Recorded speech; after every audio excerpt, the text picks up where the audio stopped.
At first, it sounds like the beginning of a disaster. A commercial jet cruising at altitude, a silent cockpit, and no one actively in control. In most cases, that's where things begin to break down. But in reality, that's not always what happens. The aircraft doesn't suddenly dive or veer off course. It doesn't spiral into chaos.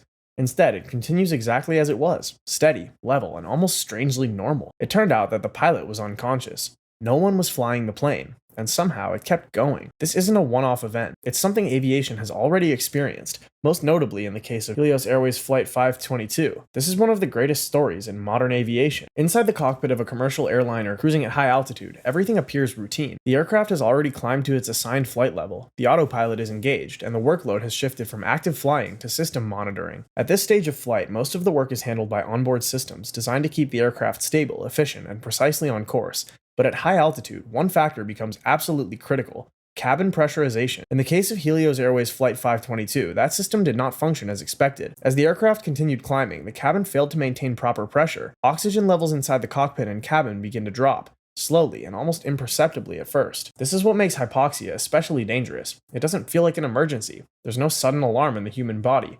Instead, awareness begins to fade, cognitive performance drops, decision-making becomes impaired. The crew may still be conscious, but they are no longer thinking clearly. As the situation develops, confusion sets in. Communication becomes fragmented. Warnings may sound, but without full mental clarity, they can be misinterpreted or overlooked. The aircraft continues climbing and eventually levels off at cruising altitude, exactly as programmed. Then, gradually, the crew loses consciousness. At that moment, you would expect immediate chaos. A large passenger jet with no conscious pilot sounds like a worst-case scenario, but that's not what happens. The aircraft doesn't dive or deviate. It doesn't spiral out of control. Instead, it just continues flying. The autopilot remains engaged, maintaining altitude, heading, and speed with precision.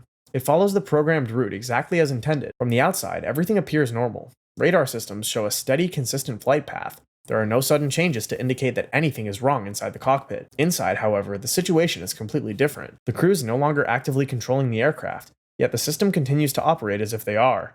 The plane moves forward, stable and predictable, with no awareness of what has happened on board. And in that moment, the contrast becomes clear. The plane doesn't panic, it just keeps flying. To understand why the aircraft kept flying with no conscious crew aboard, you have to look at what the autopilot was actually designed to do. Despite the name, autopilot is not a substitute for human judgment. It's a stabilizing tool, built to reduce workload, maintain precision, and keep the plane on course. It's extremely effective at what it does, but its abilities are limited and mechanical. At its core, the system maintains three things: altitude, heading, and speed. Once engaged, it keeps the aircraft level, following the assigned route with consistency and accuracy. It makes constant micro-adjustments to keep the wings steady, the engines balanced, and the plane's trajectory true. From the outside, everything appears flawless. Radar tracks a steady flight path. Instruments report normal operation. To anyone observing, the aircraft seems fully controlled, almost as if nothing has changed inside the cockpit. But that control is purely mechanical. The autopilot can't think. It can't detect that the crew has lost consciousness, and it can't interpret the situation as an emergency requiring intervention. There's no awareness, judgment, capacity to reassess priorities. If fuel levels drop, the system doesn't decide to turn back. If the plane drifts toward restricted airspace, it doesn't correct itself unless commanded. Even if conditions inside the cabin become critical, the autopilot simply continues executing its programmed instructions. This limitation is by design. The aircraft assumes a human pilot is present, always monitoring, always ready to act. Automation supports decision-making, but never replaces it. When that assumption fails, the system does not adapt or compensate. It performs exactly as instructed, no more, no less. And that's where the truth becomes clear. The plane can maintain its course with unerring precision. It can fly for hours, perfectly stable, almost strangely consistent. It can climb, cruise, and glide exactly as programmed. But it cannot save itself, and it cannot respond to the unfolding emergency. The idea that a plane can continue flying without a conscious crew isn't just theoretical. It has happened in real life, and the consequences can be chilling. One of the most well-known cases is Helios Airways Flight 522.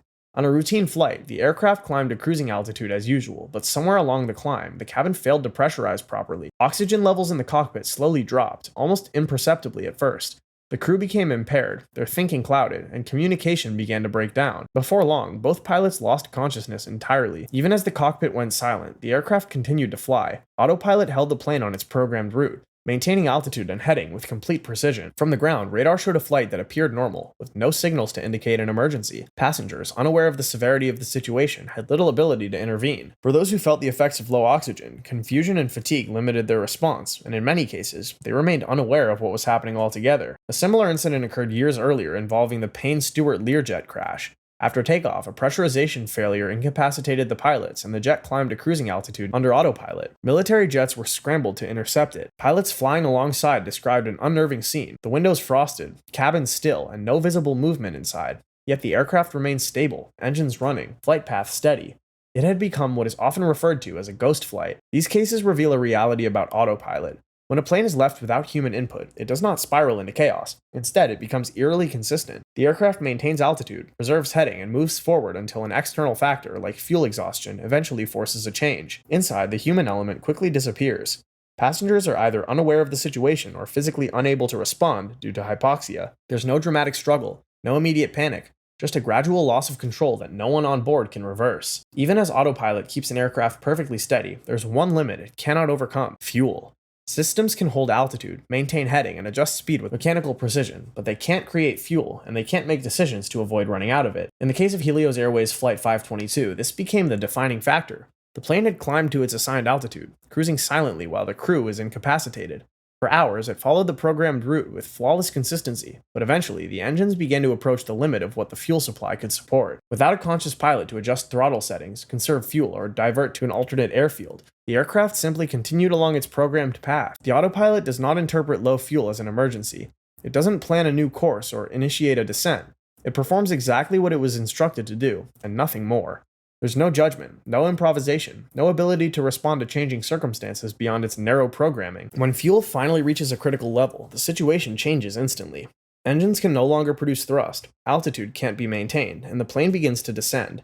This is not a controlled landing, and there's no system in place to save it at this point. Gravity and aerodynamics take over. The aircraft falls as a machine following the laws of physics, predictable and unyielding. From the outside, the trajectory may still look methodical, but the underlying emergency is now irreversible. This pattern has been seen in multiple incidents, not just Helios Flight 522. Aircraft may remain stable and precise for hours, giving the illusion of control, until they reach the hard limit of fuel or other critical resources. Once that threshold is crossed, the outcome is inevitable. No amount of autopilot stability, mechanical precision, can prevent the final consequence. And in that final moment, the reality of automation becomes clear. The aircraft functions perfectly within its parameters, flawlessly following the instructions it has been given.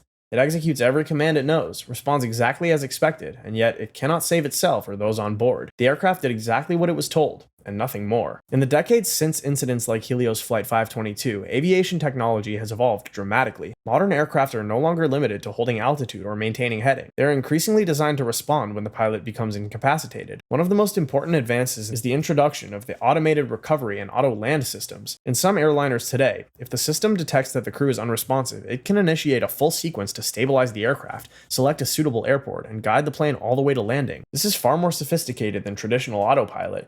It combines navigational databases, real-time flight management, and terrain awareness to manage situations that would previously have been catastrophic. Emergency descent systems are another critical development. Loss of cabin pressure is one of the most common causes of pilot incapacitation, and modern aircraft are designed to address this automatically. If sensors detect a pressurization failure and no corrective action is taken, the aircraft can initiate a controlled descent to an altitude where breathable air is available, giving both crew and passengers a chance to recover. This directly targets scenarios like Helios Flight 522, where the plane remained at altitude while everyone on board became incapacitated. Despite these improvements, the limitations of automation remain. These systems depend on conditions being within expected parameters. The aircraft must be in controlled flight, the surrounding airspace must allow for a safe descent or diversion, and all onboard data must be accurate. If multiple failures occur at the same time, or if the situation falls outside what the system was designed to handle, automation can still reach its limits. There's also a philosophical difference in design. Older aircraft like the MiG-25 or early commercial jets were built around performance first, with automation serving purely as support. Modern aircraft integrate automation into safety systems, giving pilots enhanced tools rather than replacing them. Even with these capabilities, the plane is not truly independent. It extends the pilot's ability under specific conditions, but cannot completely replace human judgment. What has changed is not the elimination of risk, but the way it's managed. Automation has become more capable, more aware, and more responsive, but it still operates within clearly defined boundaries. The gap between human and machine has narrowed, but it hasn't disappeared. Even with advanced technology, a conscious pilot in the cockpit remains the single most important factor in keeping an aircraft safe. Modern systems are far more advanced than those of the past, with emergency descent protocols and auto-land capabilities. Yet all of that only works when the situation falls within expected parameters, and the plane itself cannot make judgment calls. At the end of the day, no matter how sophisticated the aircraft or how precise the autopilot, the core truth remains unchanged. A pilot can execute every instruction flawlessly, but it cannot respond to the unexpected. It cannot sense the human element, and it truly cannot save itself. Airplanes are incredibly advanced, but they still depend on one thing: someone conscious in the cockpit.